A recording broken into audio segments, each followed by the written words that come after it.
The first story is titled, Just Work Where You're Scheduled to Work.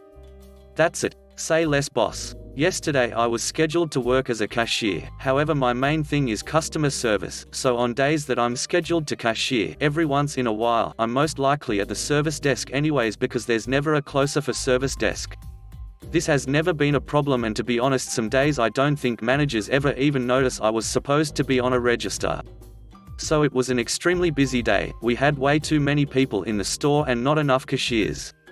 An assistant manager decided she'd take it upon herself to get the lines down, paging every cashier to the front, including some on lunch. Eventually I get paged to the front, it's 6 p.m. and all the other service desk associates went home. I have a line and I'm getting it down, so I ignore the page with plans to let them know where I'm at after I get through the customers. Not 2 minutes go by when she goes through her list again. I start rushing, and once I finished I went to tell her I was at the service desk. Here's how that went down.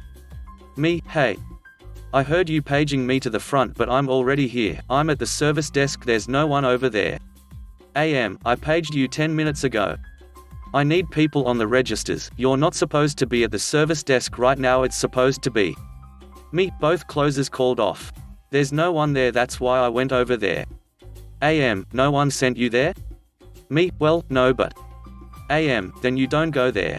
You don't supervise yourself. We know what's going on. If we need you there, we'll put you there. Open register 6 and from now on work where you're scheduled to work at and nothing else. Understood? Me: understood, I guess. Anyways, she did let me stay at the service desk, but not without continuing to idiot about how I shouldn't go where I want and all that. It pissed me off, so I said duck it, I'll just do that from now on. Well, guess what? Today I also had a cashier day, and the first thing I did after clocking in today was ask which register I should open. Pretty smooth. It's 1 p.m. and the service desk has its associates. 5 p.m. rolls around, and this is where I know it's gonna get interesting because once again the two closers called off. This happens too often right now. There's no attendance penalties due to recent events. I watched the last service desk associate for the day leave, and I continued ringing people out. I was giddy with anticipation. The AM was supervising the front end again, and this time I did as she told me. I stayed at a register. Well, it finally happened. The first customer. She rolls up to the service desk and looks around and waits. Then someone else rolls up behind her too. Now I'm watching, waiting for the AM to notice, when the first lady decided to walk back and ask the nearest cashier, presumably, if there'd be someone to help her. I don't know what the cashier told her, but she walked back and waited again. There are now 4 customers in line for an unmanned desk. When the 5th person lined up is when she finally noticed, and by then people were already antsy. I saw her scrambling behind the desk and looking around, and I didn't dare make eye contact. Lol, I kept ringing people up. Well, she had to help the customers, and not only that, but her pride was so much she didn't actually want to ask me for help. She closed the service desk today, and by the end she was angry as all hell and said she never wanted to cover customer service again. She closed it an hour early. Weak. The next story is titled, Roommate Meltdown Over Issue They Created Themselves, or How I Made an Angry Roommate Even Angrier. Fresh out of college, I lived with 2 roommates in a townhouse. For the most part, I was the designated roommate to call or email our landlord every time there was an issue. And there were a lot of issues. One day, something broke in the whiny roommate's bathroom that was totally irrelevant to me and the other roommate. I offered to call the landlord about it, but whiny roommate insists she wants to deal with it because she wants to tell off our landlord. Day after day, whiny roommate complains about the issue. Day after day, whiny roommate tells us how she's going to rip a strip off the landlord about this. Day after day, whiny roommate does not contact the landlord about it. Day after day, other roommate and I maliciously comply with her refusal of help. Weeks go by with whiny roommate is getting madder and madder, but will not contact the landlord about the issue. Something else breaks in the house and I call the landlord about that specific thing and only that one thing. Landlord comes, fixes the specific thing, leaves. Whiny roommate freaked out, full on screaming tantrum, lost her mind on me, locked herself in her room, and did not talk to us for days. After that, we never again heard about whiny roommate's issue, which she never did contact the landlord about. The next story is titled, Don't Talk to Me Unless It Makes Sense, okay. Background: my mother is a narcissistic parent, entitled to. However, she is a passive, entitled parent. She thinks she is owed everything but does not say it out loud, except to us of course. She feels that if she does not have things she is entitled to, it's because everybody is mean and out to get her. That's the way we were raised. I grew up different than her.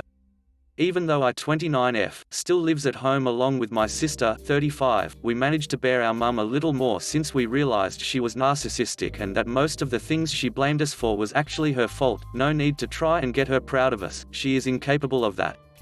I'm in the acceptance stage, my sister is still in the angry phase.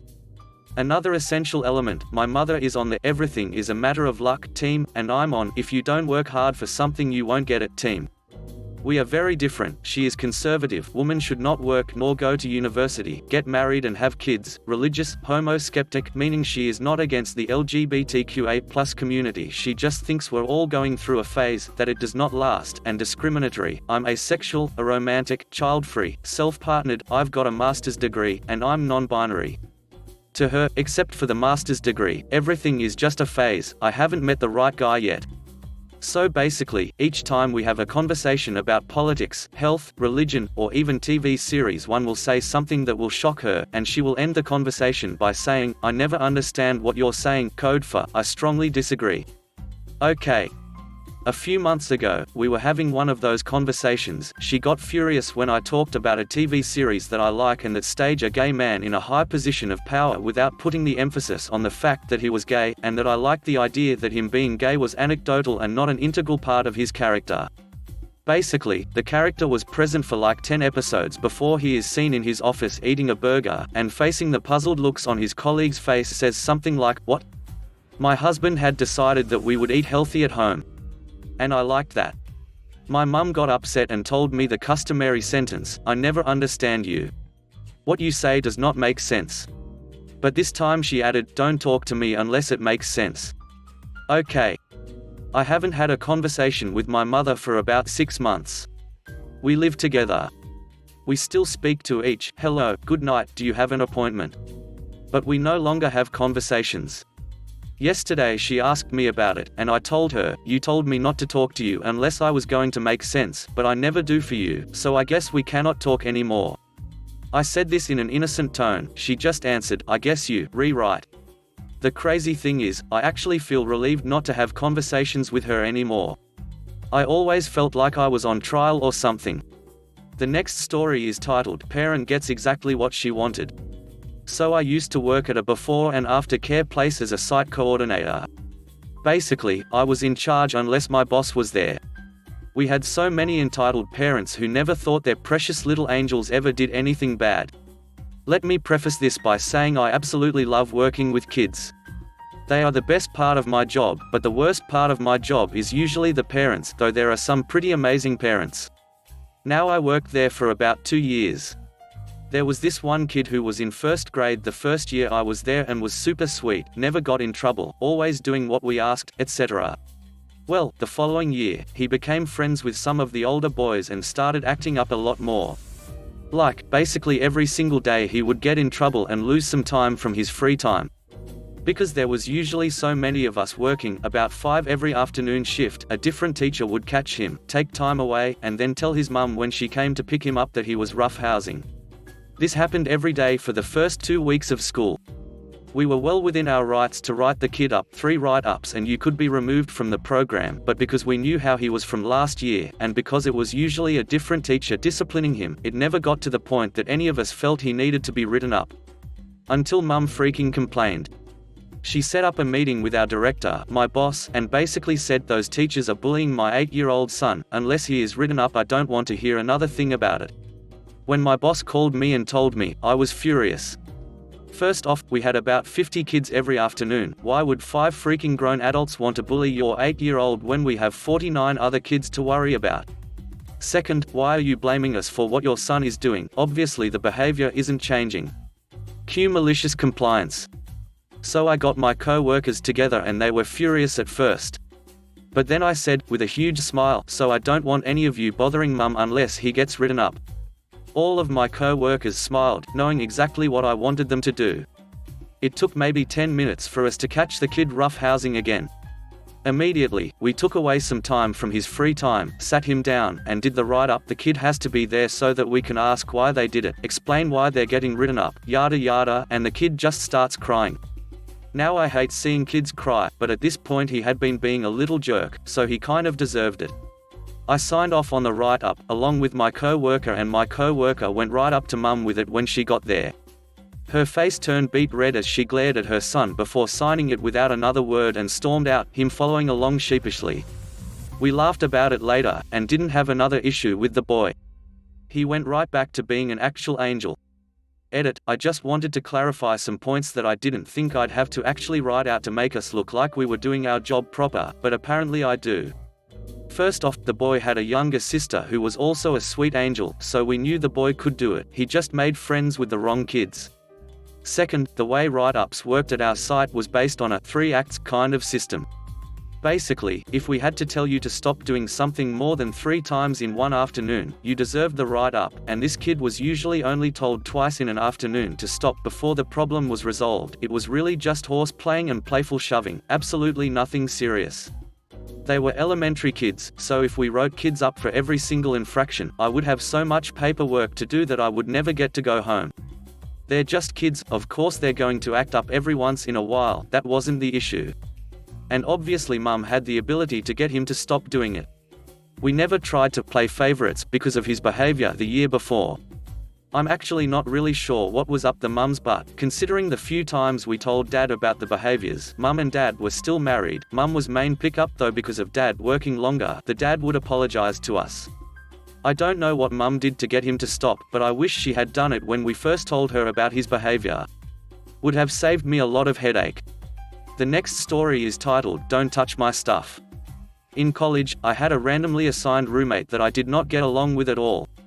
Our personalities were just on 2 opposite ends of the personality spectrum and we clashed. The only things we had in common were that we went to the same college and lived in the same apartment. That's it. Anyways, it was a nightmare living situation. The apartment had 4 rooms and 2 bathrooms. She and I shared the same bathroom as our rooms were next to each other. We had 2 roommates on the other half of the apartment that we both got along with. After over 8 months of just pure passive aggressiveness towards each other, like, I would put sticky notes on her days-old dirty dishes and she would put my wet laundry on the floor, she decided to report me to apartment management for bullying her. Honestly, we were doing it to each other. However, the apartment management took pity on her because I was tall and athletic and she was 6 inches shorter than me and very thin. She claimed I physically intimidated her and she was scared to live with me. She did this because she wanted to move to a new apartment without paying a $500 fee, but instead the apartment issued a written warning. The warning stated that we were not to touch any of each other's personal belongings without written permission. First infraction was a $250 fine. Second infraction was a $500 fine. And a third infraction would result in eviction. I was so scared walking out of the office because I could not afford those fines and she had the biggest smile on her face. I knew that she would immediately report me. I went back to the apartment and she left for work. I was mortified. Then I realized she made a huge mistake. Everything communal in the apartment belonged to me and she was a super moocher. I told my other roommates what had happened and they were shocked. I asked if I could use their bathroom temporarily and they said, of course. So, I immediately emptied out everything that was mine in our shared bathroom: shower curtain, toilet paper, rug, towels, soap. I grabbed my magnetic whiteboard and listed out everything in the kitchen that belonged to me: plates, cups, mugs, pots, pans, silverware, coffee maker, toaster, pot holder, towels, literally listed every single item, and said that she is not allowed to use any of it without my written, no texts, permission. I also drew some eyes to remind her that everyone was watching. I popped the whiteboard on the fridge and went in my room to do some homework. Later, she came home from work and had a meltdown. She screamed. Not any words, just a blood-curdling scream. In the following couple of days, her father came to the apartment to threaten me that they were getting a lawyer. Lol, she bought her first roll of toilet paper and a plastic shower curtain, but it was too much for her to handle. She went back to the main office to report my bullying once again and was instead told she could either deal with it or pay $500 to move to a new apartment. She moved out 7 days after the warning was issued. The next story is titled, Make Business Trips with Nobody to Visit? Okay. Worked in sales for XYZ company. Spring and fall were the busiest times with a pretty decent slow down in summer. Works for me, could do my duties from home and spend the time with my wife and kids. Then comes the urgent company-wide phone meeting, explaining that sales department needs to be out visiting customers and getting face-to-face meetings. Okay, whatever, my accounts are all really cool, it's a free dinner at a decent place for them at the very least, and agree to check their schedules. I plan a couple driving trips that loop around to some amazing places. I load the wife and kids in the truck and head out. An hour outside the first stop, I call to confirm the appointment and guy apologized and won't be able to make it. Next day, same thing. Other than fuel and hotel, I'm out of pocket for meals as I have my family with on the low. Boss calls. Asks about expense reports not having business meals or entertainment expenses. I try to explain and am cut off saying get it done. Well, okay. What comes next is multiple weeks of some of the best family trips ever. If there were customers that were able to keep the appointments, I was there and made some huge sales. If they weren't, there was still good restaurant receipts to add to the reports. Good hotels within the budget, awesome scenery and places that my kids still talk about. I felt bad at first, but when the company started laying boots on the ground, people off and adding more executives, I didn't feel so bad anymore. Eventually my department was axed along with a couple others and 3 upper middle managers were added. The next story is titled, Work Badge Shenanigans. Several months ago I lost my badge for work. Now, this is an issue, because I work IT and my job is going to about 24 offices that need a security ID badge to get in. I tried for a week or two to get by with a temporary one that a coworker lent me while I tried to find the original. I didn't until last week. So, it was time for a new badge. I contacted my manager, and the HR person to get the ball rolling. As it turns out, the place I work for had somehow lost the original photo for my ID badge and needed me to send a new one so I could get it printed. So, of course, along with the request to send a new picture, I was sent a list of requirements which are as follows. Lighting must be sufficient to make all features identifiable and minimize shadows. Background must be unobtrusive and of light color. The face, neck, and shoulders must be visible. Eyes must be open. The picture must be in focus. Did you notice what I noticed? There's absolutely no mention of specific or appropriate clothing to wear for the photo. I'm a person that likes to see what I can get away with, so I go home and get ready to take the picture. I happen to be a die-hard Marvel fanboy and have a very posh Deadpool cosplay that I bought because I have a problem with wisecracking characters with serious subplots for Halloween. So I donned the Deadpool costume, swords and all, minus the mask, had my roommate take the picture, and sent it into our HR's response? I don't see a no cosplay rule in my picture requirements, so I'm going to go for it. I like your chutzpah. Now my official work badge, with enough security clearance that I can happily walk into pretty much any building I want in my city, has a picture of me dressed as Deadpool. If you enjoyed the video, please subscribe to the channel and post some bear emojis in the comments.